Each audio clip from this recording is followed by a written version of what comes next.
Hello दोस्तों, कैसे आप सब दोस्तों। उम्मीद है आप लोग सभी सही होंगे। दोस्तों आज की जो न्यूज है मैं आपको बता देता हूं। जैसे कि आप सभी भली भांति जानते हैं कि आज NH-DLED का मामला दो जगह सुना गया।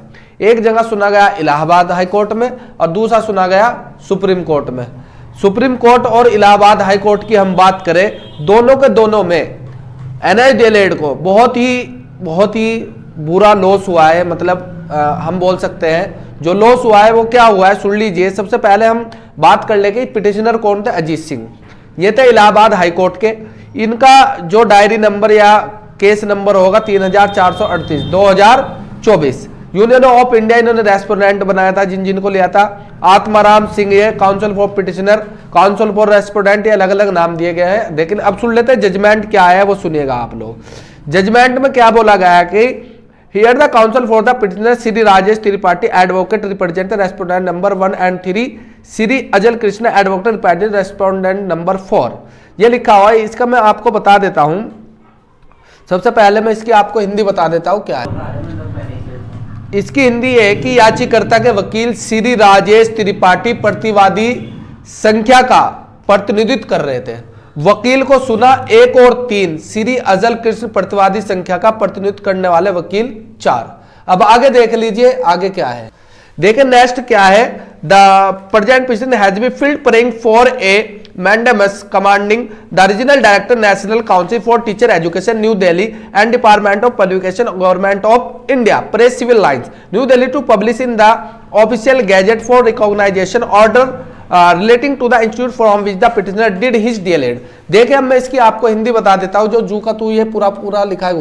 देखिए आपने वर्तमान याचिका में क्षेत्र निर्देशक राष्ट्रीय अध्यापक शिक्षा परिषद यानी कि NCT नई दिल्ली और प्रकाशक विभाग भारत सरकार सिविल लाइन नई दिल्ली को मान्यता संबंधी आदेश को आधिकारिक राजपत्र में प्रकाशित करने आदेश मांग करते हुए दायर की गई है, जिस संस्थान में याचिकाकर्ता ने DLED किया था। अब आगे भी देख लेते हैं आगे क्या है। देखिए अगला पॉइंट क्या है। When a question was put to the council for the petition as the whether the publication in the gazette necessary for completion of recognition order, an answer in the negative was given by the counsel for the petitioner. In the view of the aforesaid, the petitioner has no locus standi to file the present writ petition saying for a mandamus to get a particular item published in the official gazette। आगे देख लीजिए इसका क्या मतलब है पूरे का।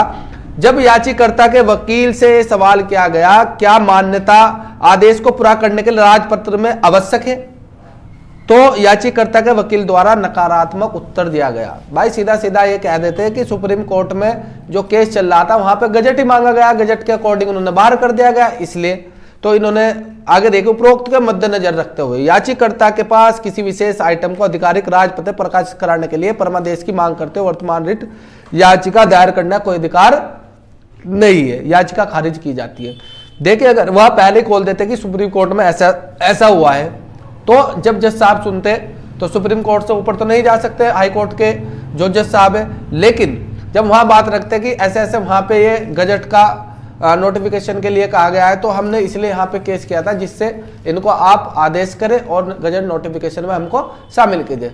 तो ये सब प्रक्रिया थी। लेकिन जो वकील कर रहे हैं कहीं से भी कर रहे हैं, बिल्कुल तैयारी नहीं है, कुछ नहीं है, वैसे लगा दिया वकील और उठा करके कर दिया। लेकिन ऐसे नहीं चलेगा दोस्तों, पूरी मेहनत कीजिए धन बल के साथ, धन के साथ, बल नहीं धन के साथ और बुद्धि के साथ, जब आपका इसमें कोई फायदा होगा, वरना तो आप सभी निष्क्रिय हो जाएंगे। निष्क्रिय से का मतलब यह है कि आपकी जो DLED है वो एक रद्दी का कागज बन जाएगी। आपको करना क्या है कि जो नरेंद्र मोदी जी है उनके पास एक लेटर लिखिएगा, टाइप करिएगा, उन पर भेजिएगा कि हमें गजट में शामिल कीजिएगा। धन्यवाद।